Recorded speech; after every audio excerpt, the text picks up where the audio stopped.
Kabarin Panakanto.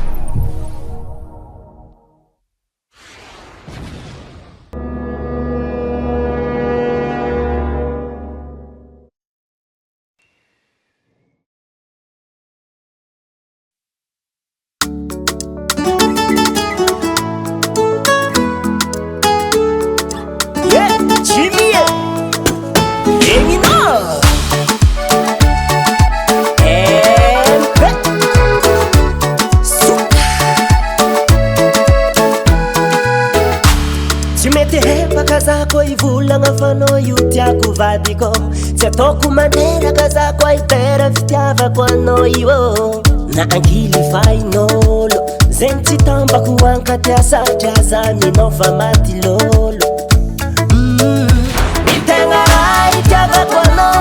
anao mazoto mikarakara ny tegna raha tsy afizako anao enao raha jiaby mafapoza tsy sandrany sayale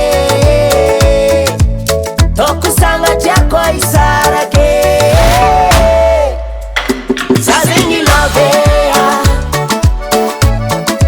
matiani nozaravadea sazini lovea minawo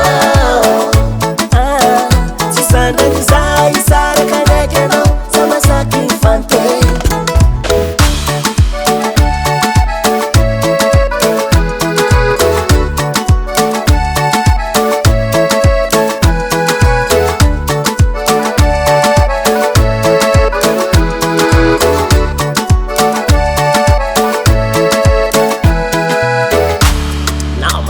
matuke